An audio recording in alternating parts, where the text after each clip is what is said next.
I think about it day and night. I feel like a king, oh yeah. Baby, can't help but stand. Such a rush, baby. When you touch me, baby. Such a rush, baby.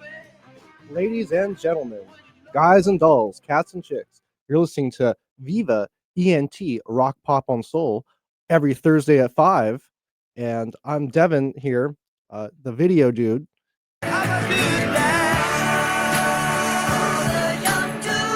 Hey, video dudes! What are you filming?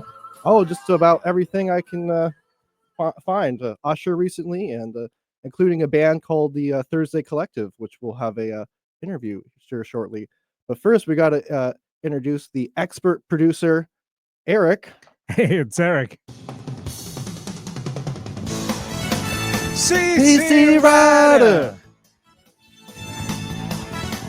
And he's coordinating this interview we're doing today with the Thursday Collective. I just saw them at the Skylark Cafe last week with the Harper Conspiracy, and I'm just stoked to have John Tomlinson and Ted on here. So, well, welcome to the show, guys. Awesome. Thanks, Devin. So Great glad to to hear be here. Yeah. So, when did the band get started? You've been playing with the Thursday Collective a while. Yeah, so I think it's probably been 7, 8 years, I think, at this point, right, John? I think John and I had played together kind of briefly with another kind of funk project, and then kind of things went some different directions, and then we got together about 7, 8 years ago, kind of reunited, and then found some fantastic musicians to play with, and it's evolved a little bit over time, but it's been about probably 7, 8 years. Sound right, John? Yeah, that's right. 2018 is, I think, when we first started rehearsing, you and I and a couple other people. Yeah. And then why is the band called Thursday Collective? It's not the Wednesday Collective or Friday Collective? Well, I'll answer that. Originally we started practicing on Thursdays just because that worked out. Scheduling a bunch of people to get together in a little basement every week is like herding cats, and that we'll bring that up later.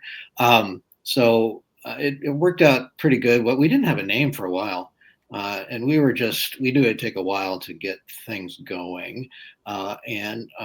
Meanwhile, my wife and I had adopted a feral cat from central Montana, where we have a little summer place.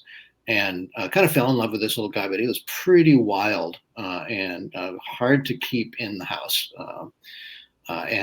So after escaping a few times, he really figured out how to do it. And then he escaped one night, and I stayed up all night waiting for him. I was just brokenhearted, like, oh, fuck, what's going on? He was hit by a car in the middle of the night, and we found him. Oh, it's tragic. Yeah, it was really, yeah. So then I went to, I think maybe the next day we went to rehearsal, and I was saying, oh God, this happened.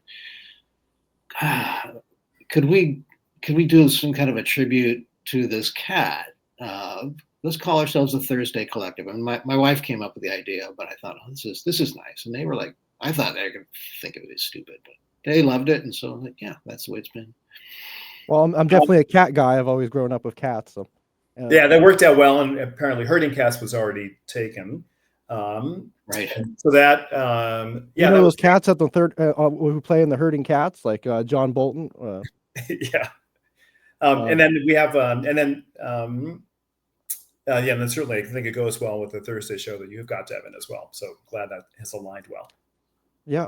So who are you guys' like favorite artists or like musical influences for why you're playing? Well, you can start with that, Ted. Yeah, so I've been playing music since I was a little kid. Early days, it was Elvis and the Beatles. My parents were big classical music fans, so they both sing in choirs. So a lot of classical music as well. To which we added like Duke Ellington, Herbie Hancock. Later on, folks like John Scofield. A lot of early rock. With the Beatles, Allman Brothers kind of touched me in a big way, and then I'd say probably the last one is I transitioned from piano as a little kid to playing guitar. was listening to great Vivaldi guitar concertos, which are fantastic, and had a chance to see Andrea Segovia when I was a kid, and it was incredible, kind of magical, kind of transformative of thinking about the instrument. So that really kind of lit me up. All right. Yeah. Myself, I studied classical piano, took organ lessons, classical organ, jazz, and that sort of thing since I was 8, basically. And I've been in a couple of, Seattle garage band type of things way back in the late 60s. And kind of gave up a lot of that, pretty much playing a lot of live music when started having children and just had no mental space for that. But then a few years ago, my wife's coworker knew some people that had a little organ, this old organ in their basement. They said fell out of a truck and maybe you want it. And I thought, yeah, right, it's a broken old thing. And turned out to be a Hammond A100, which is basically a B3 with even more weight and massiveness. I thought, well, okay, we'll haul that thing out, and I worked it over, and so that really got me inspired to get back into music. Because a lot of my influences were like gospel-based, blues. Really got into the meters and that sort of stuff back then. So that was kind of my original influences, I would say. Yeah. Sounds like you both have a rich history in music. We're big fans of the Beatles, and of course Elvis. Johnny, the main host here, met Elvis, and we rave about Elvis. Awesome. All the time. A lot of like Quincy Jones influences, like Duke. Our next radio show is going to be about Quincy Jones next week. So that's awesome. Great local legend. Yeah.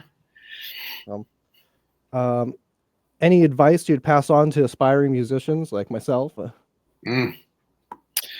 Well, I mean, if I had any advice, it would be, be really patient with yourself and with other people. I mean, obviously that's a nice philosophy no matter what. But in music, we always find if you rush into something and don't really think about it and listen to other people, you just end up kind of spinning your wheels.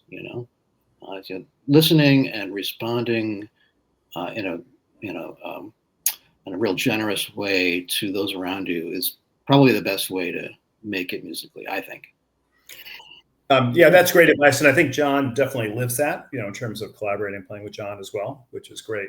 I'd probably add, and I was at a high school reunion recently, and I gave some similar advice to some folks about. I would say, number one, take lessons. Happily, one of the high school reunion people came back and said, "Hey, I just got back from my first guitar lesson. It's great. It's a great way to up your game, bring those fundamentals in." And then certainly kind of building on, with John's comments, I think play songs you like, right? If songs or tunes are, a torture and you don't like it, but you feel you have to work on the etudes, oftentimes it can be demotivating. So start with songs you like. And then to, John's comment as well, building on that, play with people you like as well, right? Because I think that collaboration, I love the music, I love the people I'm with, and then get out there, put yourself out there, and obviously find people to play with as well. And then on top of that, challenge yourself to learn new tunes, kind of push yourself. And it's a great way to do it in kind of a band environment, because John will come up with great song ideas. We've had horn players and others who wrote original compositions, which can be a little tricky as well. But that definitely has kind of pushed us to kind of challenge ourselves to learn new songs, learn new ways to collaborate, especially with people who are the creators of the music. So I think those are some of the things I'd probably add on to John's great comments as well. Yep, you got to get your 10,000 hours logged. My parents play a lot of music. They play 20 minutes of music every day, come hell or high water. So awesome! I need to get into that groove and play more myself. So Devin, are you close to getting there, or are you still working on it? Oh, making my own career. 20 minutes a day. Yeah. Oh, 20 minutes a day. I just have to focus 20 minutes a day. So I'm getting there. Great. But when I can find 20 spare minutes in this world. It's a journey.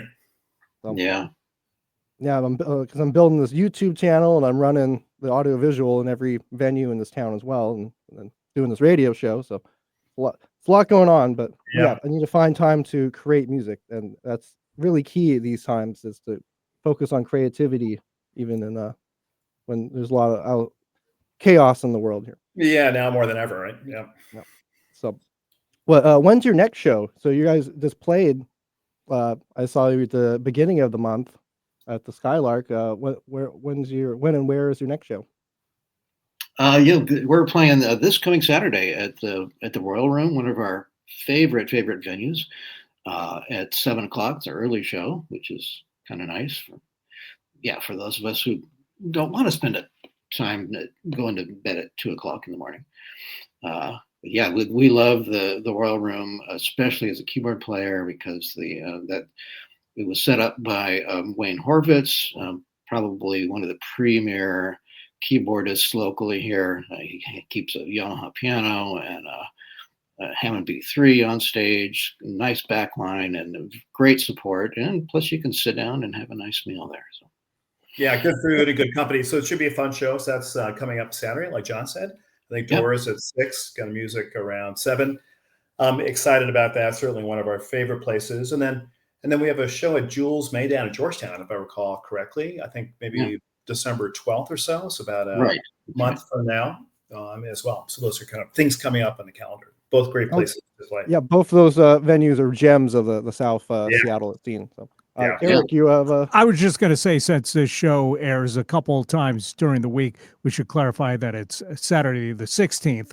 Yeah. So if you're hearing this on Tuesday, you might have missed that show, but you can catch the December show. Right. Thank you. Great call out. Thanks. And that's going to be exciting. There's so who would, if you could collaborate with, who would you like to collaborate with? If to bring more to the collective, or just to jam with someone? Well, we've had some pretty fun experiences, actually, and that's one of our things we love to do, is to bring other musicians in. We've had Sam Russell from the Harbor Rats has graced us with some real great soulful singing, and then. Let's see, last time we were at the Tractor Tavern with Ranger Sciatta, of Ranger and the Rearrangers, a tremendous gypsy jazz violinist. In fact, I think we've got one of those clips we can play of him. And who else have we had? Various other people. From the High Steppers, Jack Chandelier, the drummer, sat in with us, allowing our drummer to play alto sax, which was really fun to have 3 saxes, since we had a baritone sax at that point. So it's big mix up, and we really love to collaborate with people. It's been awesome. Nice. Sorry. It's been awesome.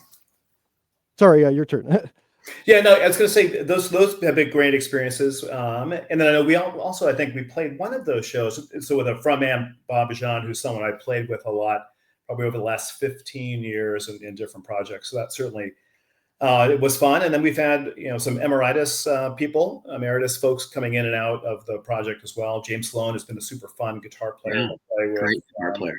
So we've had a lot of kind of fun musical experiences over the years. So looking forward to kind of repeating that and growing more and having nuance as well. That's the great thing about concerts and shows. Like, it's an event where everyone wins at the end. So you guys are playing some pretty soul enriching music. So, I think I feel a song coming on. Can we pull up one of those songs that we? Sure. Yeah. Are you picking, or are we? What would you guys like to play first? Since we just mentioned Ranger, why don't we play the "Don't Wait Too Long"? A great tune written by Marilyn Perot. And he's plays some very nice violin on this tune. Okay. Perfect. Let's hear it.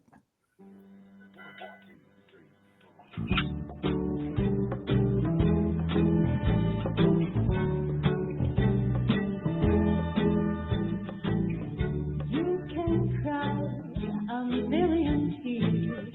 You can wait a million years. If you think the time away. Don't wait too long. When you're born, Tuesday night, who'll be loving you by candlelight? If you think that time will change your ways, don't wait too long.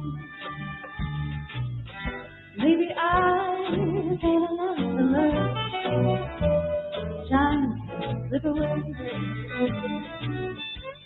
Maybe you gotta lose it all before you find your way. Take a chance, play your part, make romance. It might break your heart if you think that time will change your way. Don't wait too long.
You can cry a million tears. You can wait a million years. If you think that time will change your way, don't wait too long. It may rain, it may shine. Love may age like fine red wine. If you think that time will change your way, don't wait too long. Maybe you and I got a lot to learn. Don't wanna wait another day. Maybe you gotta lose it all before you find your way. Take a chance and play your part. Make romance. It might break your heart if you think that time will change your way. So it's long.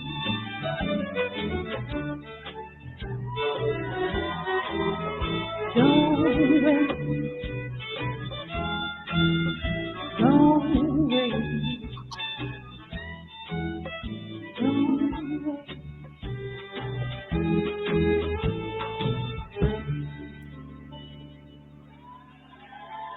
Wow. And this is from the Tractor Tavern show you guys played? Yeah, happy memories. So fun, great venue. That was a fun evening with Ranger, like John said. And a super talented Annika Olsen, who's been with us for the last couple of years. Yeah. Really adds a great new dimension and kind of the type of music that we do. And, I think it couldn't be happier than to be playing with her. And they really excited about that. And you played that song at the Skylark when I was there. So, yep. Yeah. I really like that. So who is your current lineup? Who is in the Thursday Collective these days? Well, it's myself and Ted. I play keys and accordion. Ted on guitar, of course. Our Steve Jermiot on bass. Who, my gosh, the guy. Well, I think one of our clips has a nice bass solo on it. And he's amazing. This guy. Jason Van Pelt, who plays drums and occasionally alto sax. Terry Tanner, who's a fairly recent, maybe about a year or so ago, joined us doing percussion and backup drums when Jason's busy. Annika Olsen on vocals, and our latest addition just a couple weeks ago, Mike Selman on trumpet. which we really enjoyed getting to know him, and he's moving along into getting into our groove, and we're pretty happy with that. Yeah, that was great. And that Skylark was Mike's inaugural gig with us, and it was fantastic. So we're really excited about that edition and, the gigs ahead with Mike. Right. Yeah, you guys really groove together with some good synergy here. So Thanks. really like it. So what point in your life did you guys realize music was magic? Like That's an interesting question. I mean, I've always enjoyed music, and even taking piano lessons at 8. Sometimes I hated the practicing, as Ted was mentioned. You got to do those etudes and so on. But my parents made me keep at it. But I didn't ever think of myself as a performer, other than recitals. And then I got a job at the Seattle Public Library when I was 15, and I was downstairs in the basement. I don't think I was working much. I think I was being pretty lazy, listening to maybe KOL FM, one of those old stations, maybe. Yeah. Anyway, and then they played Jeff Beck's Superstition. And it just blew my mind. I thought, oh my God, what are these sounds? And this guy's playing is so free and just flowing around. And these guys such a great groove. And they're just white guys. I mean, wow. And then shortly after that was, Hendrix became a fixture on the radio. And that was another thing that blew my mind about improvisation and just letting your spirit flow out of your instrument. And I thought this would be really cool if I could do that. And that was just that was probably my biggest influence as a kid, Oh wow, yeah. I'm wearing a Santana shirt. Yeah, his improvisation. I saw him this summer. It was put on quite a show. Randy Hansen, the Jimi Hendrix tribute guy. Yep. As well. Yep. Yeah, we've had him on the show here, and awesome. I've seen him a few times. So. What about you, Ted? I think music's always been there, kind of the backdrop of life. Elvis, Beatles early on. My parents had a great kind of eclectic vinyl collection, so I'd always throw music on. And then I think I got either ordained or blessed by my parents to put on dinner music. It had to be classical, so I would always look to seek out interesting classical pieces. Learned pretty early that Dad did not want to have dinner listening to Beethoven, so that kind of helped me understand kind of the lay of the land. But then some live music experiences. I grew up in New York. My parents had tickets to the ballet, so we go to the ballet, which would be a great physical, kind of visual feast, but also fantastic music. And that aspect of live music, where it just comes alive from kind of static instruments, on the in the pit, and then suddenly this fantastic music sound comes. And then like Andre Segovia and and a lot of choral music as well. Just really kind of opened my eyes. And then from going from piano to guitar, really, I think it was things like that Andre Segovia and kind of Vivaldi, listening to some of those early guitar pieces, in addition to my guitar heroes like Hendrix and the Allman Brothers and Duane and people like that. So because big part of my childhood, but certainly for my kids and family, I continued part of that as well. And I hear the Allman Brothers are doing a show, or some iteration of them at the Moore December 17th. So. Oh, fantastic! I didn't realize that. Need to catch that. Yeah. Mm-hmm. Put on some great shows there. So you've been around New York and Seattle. So you've been around then. You're not from Seattle then, or John? No, I'm originally from New York. So I grew up in New York and then lived in Manhattan and New York City before moving out to Seattle about 30 years ago. So it's been a long time, but it made me think. I was looking back and of great concert experiences and early concert experiences, and probably my best early one was Simon and Garfunkel, the Central Park show back in the early 80s. Just being my mom's friend, dragging my friend and I into New York City, to Central Park to see the show was just fantastic. What an experience! I came to Seattle about 30 years ago too, but awesome. Well, I was born. Yeah. Didn't have much choice there. Nope. So what other hobbies do you guys do besides music? Is it all music, or what do you have other things you recommend doing? Or? Go ahead, Ted.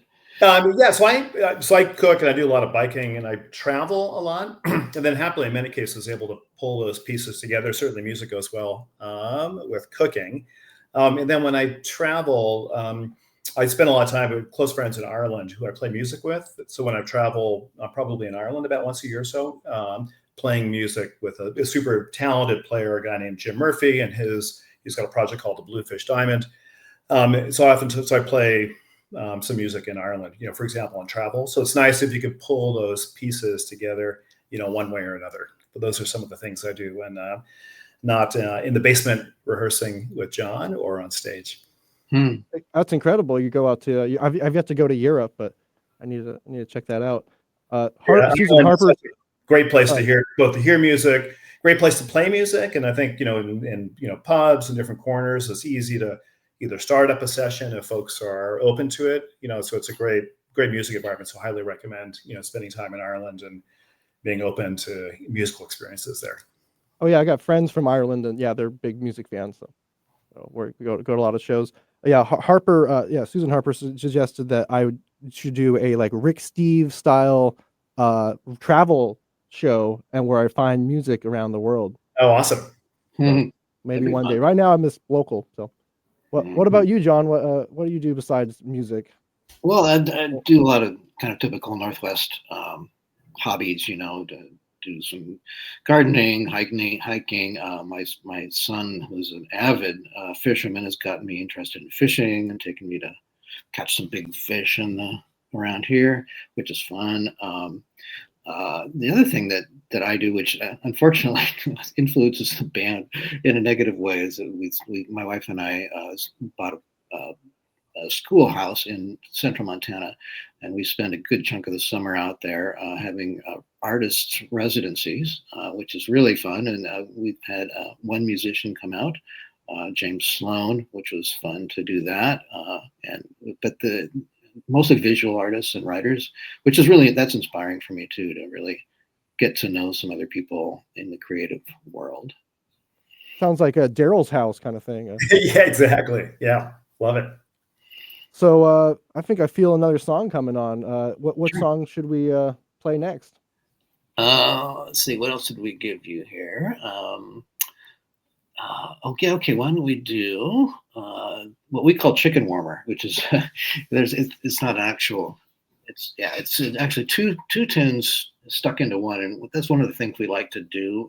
We've come up with really unusual arrangements things, and we'll take two songs and stick them into one, and kind of a 2-song medley. But we want to make sure they really gel well, and there's no reason why these two should have joined, because they're in two different keys, two different time signatures, two different really styles in a lot of ways. But it just works.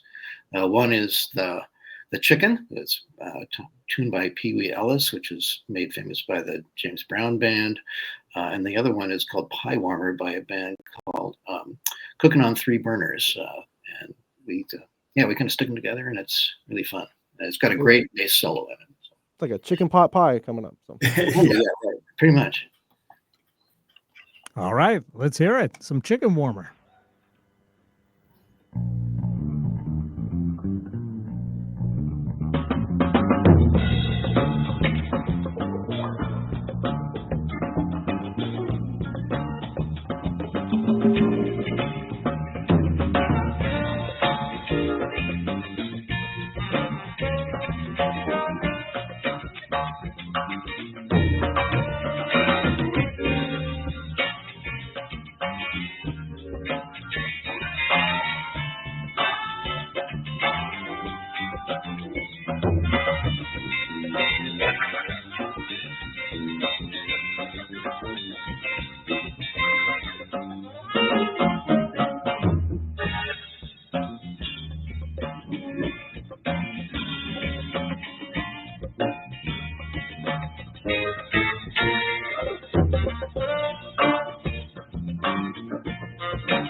So was this done in the studio, or was this another live performance?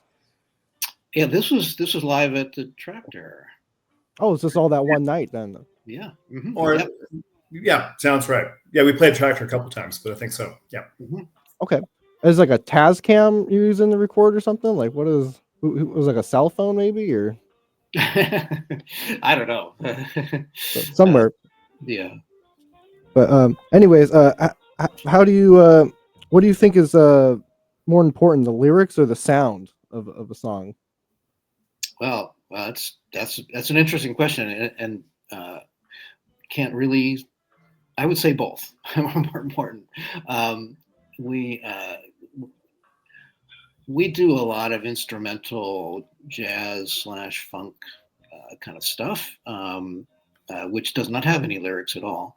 And then when Annika joined us 3 years ago, I guess it was. Yeah. We started doing basically stuff that she loved, which was not really in our genre at all, but we really embraced it.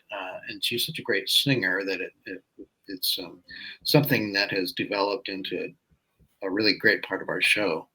And part of it is, and we've heard this comment from other people that they really enjoy the variety. I mean, it's, we do everything, from this next clip we're going to play, Herbie Hancock's Chameleon, which is nothing but funk, to, great ballads like an old Aretha Franklin tune. And let's see what else. Also, yeah, I mean, maybe give some examples there, Ted, but it's. Yeah. Annika really Yeah, so she does a fantastic job on Nobody Like You, that Aretha song. There's the great Carole King that she does as well. And then, which, obviously, the lyrics are super tightly, connected in with the music, and the way Annika performs it is fantastic.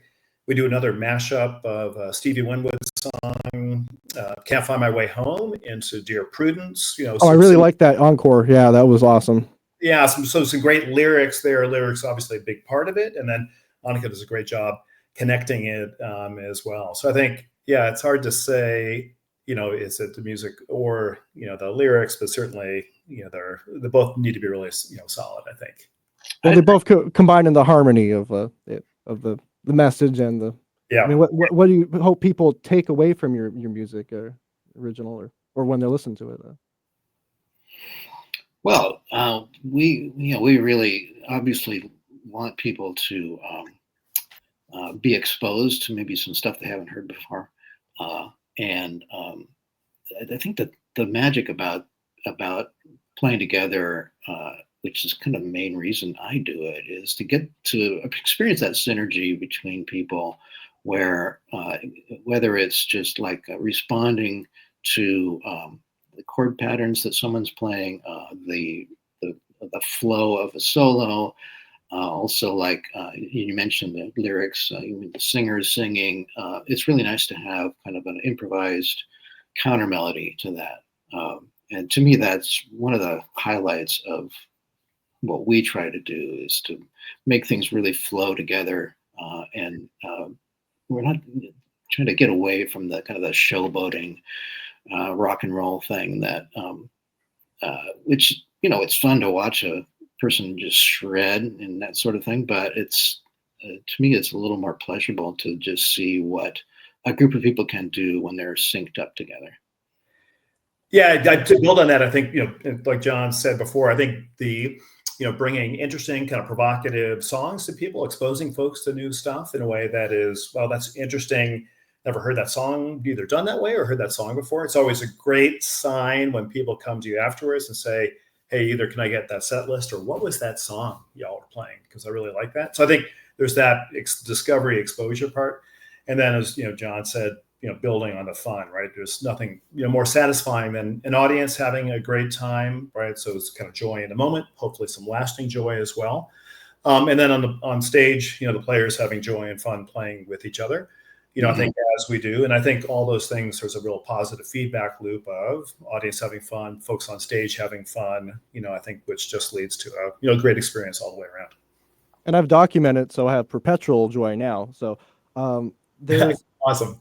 There was you're all over the map. I mean, I know a lot about music, but I still heard some songs I wasn't familiar with, like Church by Galactic, or Chank by John Scofield, Hottentot, Senior Blues, Taj Mahal, Two Winters Long, Irma Thomas. Yeah. So, Mr. Magic, Ralph McDonald, and then I mean, I didn't even know Don't Wait Too Long. That was that was really good. So, yeah, it's a pretty eclectic mix, and like John said, it's great to get feedback from folks of like, wow, that was, I wouldn't say necessarily all over the place, but that was a really kind of broad set of different tunes and experiences and kind of sonic goings ons, and then people saying that was unlike a lot of other music experiences they've had. So we're really happy to be part of it and kind of help contribute to that to the audience. Is there a particular song you find your favorite that you've written? Well, I've written actually only one song that we do. Unfortunately, we don't have a good recording of it. We'll maybe get one next to this next set, but next gig. Yeah, so that's a great song that John wrote called Bluebird. Right. We'll be playing it coming on Saturday, November 16th at the Royal Room. So I think that's probably one of the favorite songs I love to play with John as well. So great original John Tomlinson creation. That's awesome. Another original is on our final clip. The Chameleon, Herbie Hancock's Chameleon, which is a great classic tune from his fantastic Headhunters album. And that segues into an original tune by Dave Erickson, who is a former and hopefully again player of ours, called With a Hint of Swagger, and it's really a fun one because it's in a 7/4 time signature, which is kind of we enjoy that. That's one of my favorite tunes. Is his original Hint of Swagger. 7/4 time, yeah, that's a. I think it's a comfortably numb time. Yeah, time signature. So, where can we find you guys? Like, do you have a Bandcamp or social media or? Yeah, all of the above. We do have a few songs on Bandcamp, not a lot. We have a lot more on Facebook. A lot of videos on YouTube. We do occasionally post things on Instagram. So under the Thursday Collective. Okay. Probably Facebook is probably best bet for upcoming events, and then YouTube is kind of looking in the past of the rear window of things we just did. Mm-hmm. I like it. Do you have any shout outs to make while you're on the air? I'd like to make a general shout out to the Columbia City area of Seattle, where I live, but I just really feel that they've really done a great job of supporting the community, music, events of different kinds, all kinds of public stuff they do. It's really a great place, and so I just want to say Seattle and Columbia City is a great shout out. Columbia City Theater is great. Yeah. Oh yeah. Yeah, and we had a fun show there. September, was that right, or October? Right. Yeah. Then again, for the Beat Walk, which is a free event that they do once a month in the summer. Musicians every street corner and some of the venues, and fruit, and it's really a great deal. Yeah, so great venue. Glad it's open again after pandemic. Wasn't sure it was going to make it. So glad that is there. And I'd say probably other shout out, kind of building on John's comments. Dave Erickson, great collaborator, for the collective, which has been great. And then also James Sloan as well, another great collaborator. So some folks in the nature of being a collective, come in and out of the fold. So those are some great early days players, and we'll look forward to playing with them again in the future. Yeah. You guys ever played at the Sea Monster Lounge? Like Joe Dory is there pretty often. So yes, one of my heroes for sure. No, we have not. We did have a gig there, scheduled in, when was it? It was supposed to be April of 2020, and you know what happened to that? Yeah, live events took a little hiatus there, but oh my, we're back in full force now. So yeah, but COVID shut that down. I played there in the past, and actually I happen to live about 3 blocks from there, so it's nice. Great, convenient. Great shout out. So it'd be great to have you, Devin, and anyone else join us at the Sea Monster, some upcoming gig. Hopefully we'll get something on the calendar for next calendar year. Yeah. And you're close to the Blue Moon there too. Exactly. Yeah. Blue Moon. Yeah. Historic. Hey, and the Neptune. I mean, one day. Yes, indeed. Yeah. A great one. Yeah. A lot of potential, guys. So. Hey, Ballard. A pleasure to meet you guys and have you on the air. Still got some more time, right, Eric? We can play another song or two, right? Yeah. Do you have any questions, Eric, for these guys? I've just been hanging out here. Yeah, just enjoying the conversation and enjoying the tunes. What can you tell us about the Chameleon Swagger tune that we've yet to play? So, Ted, you want to take that one? We kind of a duo of, Chameleon obviously is a classic, love playing that. It's been a great showcase for different players we've had over the years. And then as John mentioned, we also do a interesting, twist of it into one of Dave Erickson's songs as well. So it's a great way to take something familiar and then kind of take the listeners and the audience into the journey of, something new. In this case, obviously both a new song, very different feeling of a song, but then also obviously it's a new composition and original song by Dave that he debuted with us as well. I love it. Well, why don't we go out with this? Because this is, since it's two songs in one, it's going to take us right to the end. So, Devin, any thoughts before we close out? Well, are you guys part of the Viva ENT Rock, Pop, and Soul Facebook group? We have a radio group about the show. We'll be I've actually shared a few of your songs on there. So thank you. Awesome. And Devin Creisler Studios, where you can find my recordings of you guys and many others. Shout out to you, Devin. Thank you for doing that. And thank you guys for coming on the air and hanging out today. Anything else you'd like to say before we close off for tonight? No, I just say big thanks again. The work that you do is fantastic, and looking forward to participating in the group as well online. So thanks for that. I really appreciate the opportunity. Yeah, thank you so much. Thank you guys. Awesome. Well, we're going out today with the Thursday Collective. Thanks for listening, everybody. All right. Keep on jazzing. We'll be back again next Thursday and Tuesday right here on Viva ENT.